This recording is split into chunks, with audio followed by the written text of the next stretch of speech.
give a massive shout out to Boards and Swords just holding this event for us. If it wasn't for them, we couldn't have gone to this cool event. It was down to all their hard work that this event was so fun and so amazing. So thank you, Boards and Swords.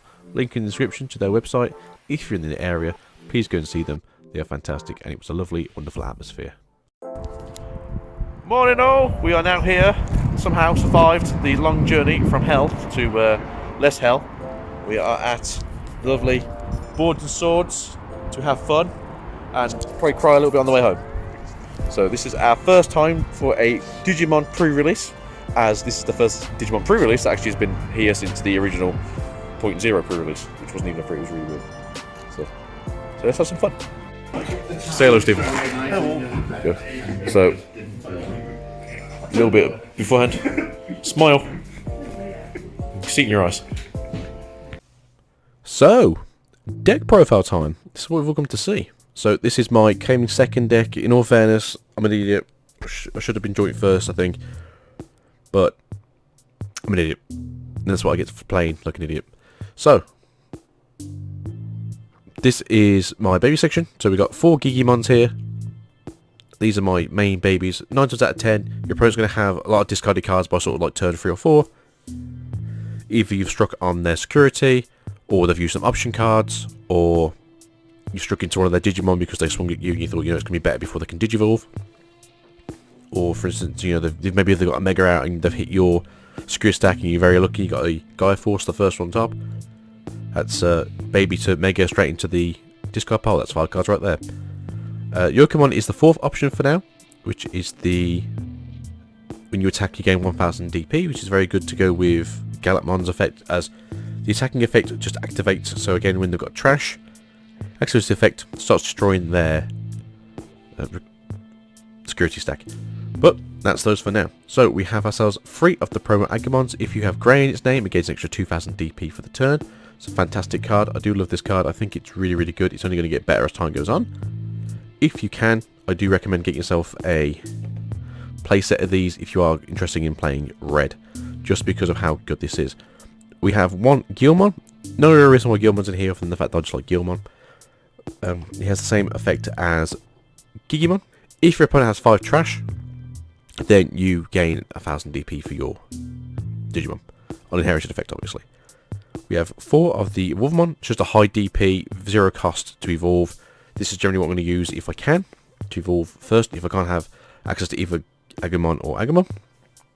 9 times out of 10, my hand would generally have one of the Agumons in, to be honest. But, yeah, sometimes you just need to strike early if you can, and 5000 DP is pretty good early on.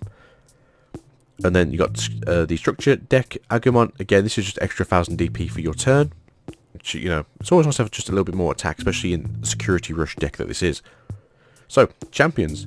We have 2 of the Doctramon. Again, guys, this is a sealed-only deck. This is what the channel does. So, this is literally what we've made through the channel. This isn't going out there specifically making a deck. This is what we've just basically found to work. So, Doctramon times 2. Fantastic card. 1 cost to evolve. Does just do what it does.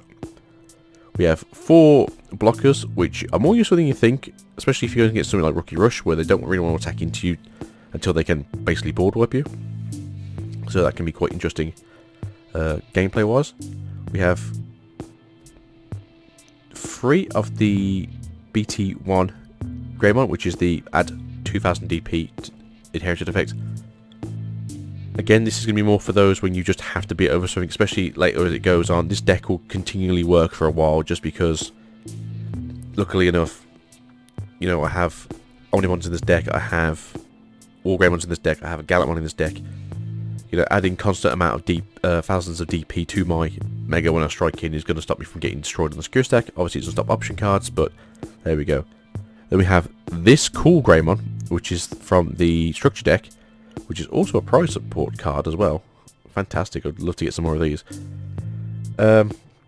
Yeah, security stat +1. So as soon as you hit ultimate stage, you're hitting 2 security, which is fantastic. This is a security rush deck. That's what you want if you can. Lava Griefmon, again, just a very cheap ultimate. Keep them at 2s, 1s, that's what we want. And then we have a ground one here just for flavour. Again, no real reason why ground one is here. It's just basically we have 1 of each for the line. And that way, just you feel better, as my favourite Digimon is Galapmon. Skullgreymon. This is a fantastical card. More people. It's a very overlooked card. I don't think many people think about how good this card is. So, delete one of your opponent's blockers for the cost of 7. This is essentially a Gaia Force for blockers. It costs you 1 less. And then you get a body on the field as well.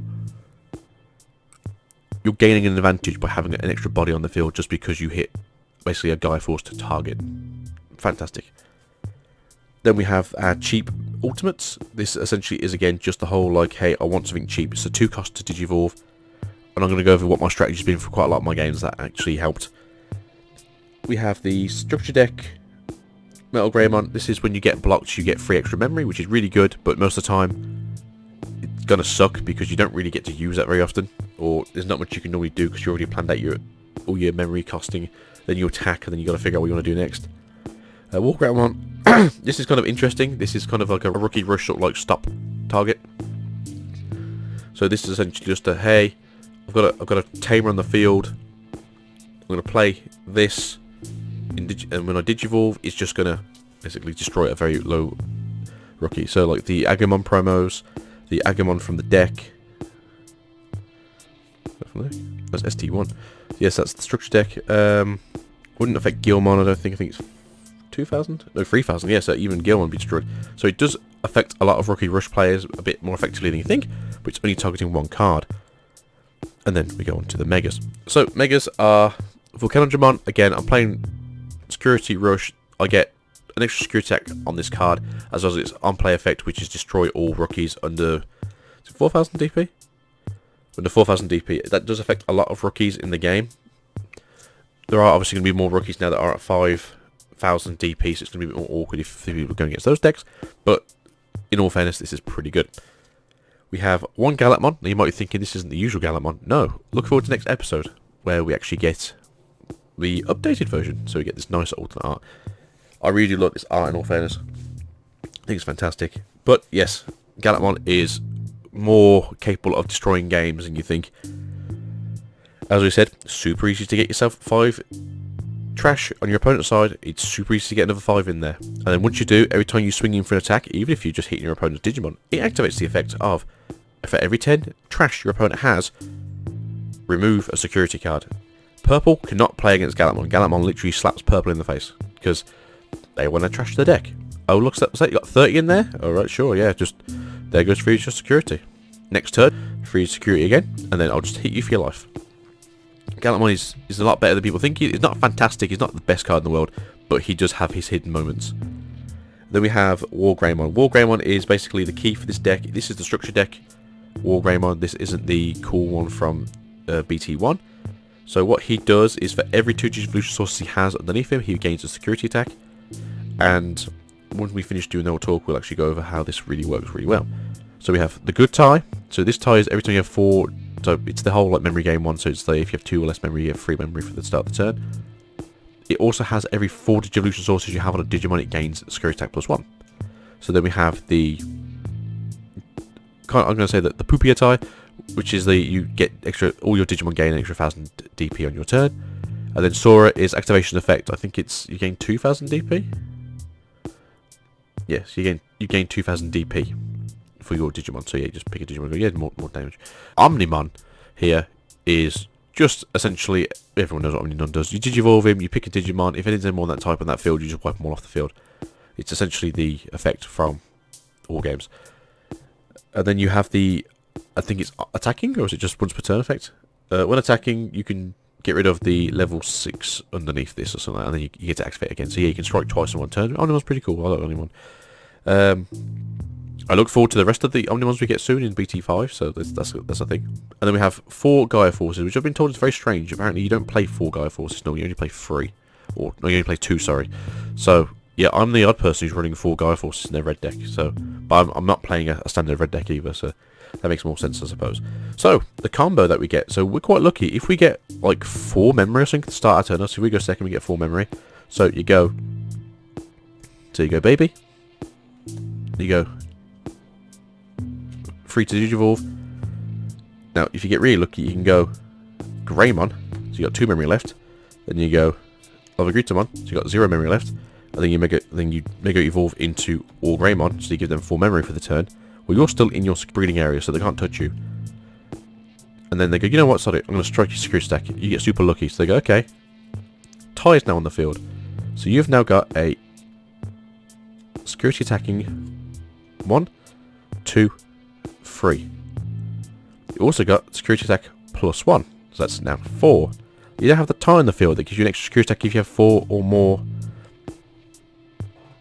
Digivolution sources. I can now hit all of your security on the first turn. So my turn 2, I take this out, I put this on the field, I have 12,000 DP, I have 14,000 DP. Unless you're lucky and you have, say, a Omnimon in your security, I'm going to knock through all of your security. Unless you have an option code in there that says, like, basically stop attacking, or Digivolve, or send back to your hand. Does something like Terra Clusters, Infinity Cannon, Positron Laser. So yeah, so basically that's how this deck works. Unless you can be stopped during that security attack, you're just going to knock out all their security in one turn, and then next turn you just swing in for their life and they can't stop you unless they've got a blocker. So it's really good. So that came in handy quite a few times. I think I got to play this like 3 times over the course of like 9 matches. So yeah, that's actually a really good thing. People need to actually not sleep on this. It's so good. Security Rush. Yeah, I don't ever hear about Security Rush being a great deck. And then Galapmon. So there's obviously a Digivolving effect. If you have Red Tamer, you can destroy one of your opponent's 6,000 DP Digimon. Well, that's basically, you have a blocker, you don't have a blocker anymore because I've just destroyed it. This doesn't really work too well against Black, because Black's basic blockers are like 7,000, although Etamon is 6, but if you delete Etamon, then he gets to search for Metal Etamon, so it's a bit of a weird thing. But it's very good against blue, it's very good against red, it's very good against purple, it's very good against yellow currently. So yeah, it's just black you have kind of the issue with this effect not working. Obviously you can destroy anything else, but blockers are generally your biggest concern, because you obviously want to use the effect of Galapmon and then strike into the next security or strike in for the last life. Yep, this came up a couple of times during a blue-green match where my opponent was just like solely pushing their cards into the trash. And then, yeah, so essentially I attacked into their, what was it now? The Dragon Mode Imperialdramon green. Destroyed the card, got my security, and then the following turn I got striking for their life because that was that. So yeah, Galapmon is a lot better than people think it is. Security Rush is actually quite good, but you do get countered quite easily if you hit something on the stack and you're in trouble. But, as I've said, with this stack itself, you just aren't basically getting stopped unless it's something on there with an attack point difference. So if you're very lucky and you somehow get to the point where your opponent now has 5 trash on turn 2, somehow, yeah, like, you now have 15k, so you now go head to head with the Omnimon in the security. I'm sure there will be a day where it gets something better, but that is really, really good in my opinion. But yeah, this is the on rush security deck that I played. Came second, and the reason why I came second and not joint first is because I'm an idiot. And the reason why is that is my opponent had one Digimon on the field, 1 security and 1 his life left. I had 2 Digimon on the field. Instead of just attacking straight into him, the security, and then defeating the security and then defeating him, I destroyed the defender because it was suspended. I then took the life. And I thought, oh, I'm gonna be great. I got a defender still. And no, the case was I evolved my defender up into a War Groundmon and then attacked that. So I'm an idiot, but I think we're doing that anyway. So hope you've enjoyed the deck profile. Little message at the end. So we'll see you guys for the message, and hopefully you guys have a great day. See ya. So this episode's announcement is for the Team Crit Hit and the Gordo Gaming charity event. This is for worldwide cancer research. Unfortunately, I will not be entering it as I will be at work during the time, but I will be giving between now and then just to help support the lovely people over at GordosGames. If you're interested in the current tournament scene that is happening within the UK, there are a few people here that have been going to pre-release that you may know from other companies such as Protect Games, or possibly other locals too. There is a sign-up sheet somewhere here that will tell you basically who is involved in this. If not, head over to GordosGames' Discord link, which I will put in the description as well, and if you can, help where you can. Thank you very much, guys. Peace out for this week. We'll see you Sunday for the sealed only episode 17. I'm loving it. You're loving it, hopefully. and fingers crossed soon we'll be getting our BT4 and enjoying the new wave of support that we can get in those stuff. So, until the end of the week, have a good one. Bye!